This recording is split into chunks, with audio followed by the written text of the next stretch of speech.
बिहार के शिक्षा मंत्री चंद्रशेखर ने रामचरितमानस पर विवादास्पद बयान दे डाला। उन्होंने पटना के एक दीक्षांत समारोह में यह बयान दिया, जिसके बाद उनके बयान की आलोचना शुरू हो गई। लेकिन वो अपने बयान पर अड़े रहे और उन्होंने रामचरितमानस पर दिया विवादास्पद बयान दोहरा दिया।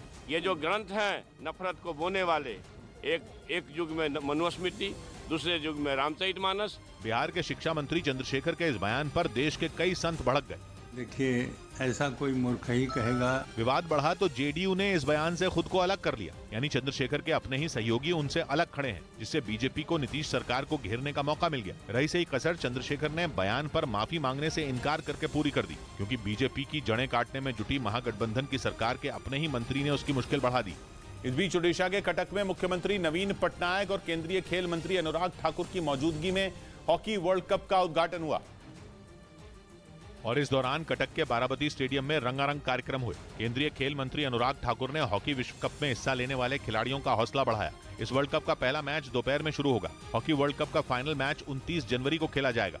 उधर पश्चिमी मीडिया ने दावा किया कि रूस के राष्ट्रपति पुतिन का बेलारूस प्लान बुरी तरह फेल हो सकता है, यानी पुतिन को जंग में बेलारूस से जिस मदद की उम्मीद है वो उसे नहीं मिल पाएगी, क्योंकि बेलारूस लाख कोशिश भी कर ले, अब उसकी सेना यूक्रेन के सैनिकों के सामने खड़ी नहीं हो पाएगी। जब ये कहा जा रहा था कि बेलारूस भी जल्द ही जंग में अपनी सेना को उतार सकता है, और इसी वजह से ये माना जा रहा था कि रूस के सैनिकों की ताकत दुगनी हो जाएगी, जिसके बाद वो यूक्रेन के उत्तर से भीषण हमला बोल देंगे। इसके लिए पुतिन ने बेलारूस में अपने सैनिक और हथियार जमा करने भी शुरू कर दिए थे। साथ ही उनके सैनिक बेलारूस के सैनिकों के साथ मिलकर मिलिट्री ड्रिल भी करने जा रहे थे। लेकिन अब दावा किया जा रहा है कि बेलारूस पुतिन के प्लान में उनका साथ देने से पीछे हट सकता है, जो पुतिन के लिए एक बड़ी परेशानी साबित हो सकता है, क्योंकि वो अब तक की जंग में बेलारूस की जमीन का इस्तेमाल करके ही यूक्रेन को दहलाते रहे हैं। साथ ही उन्हें यह भी उम्मीद थी कि बेलारूस की सेना उनके सैनिकों के साथ कंधे से कंधा मिलाकर लड़ेगी।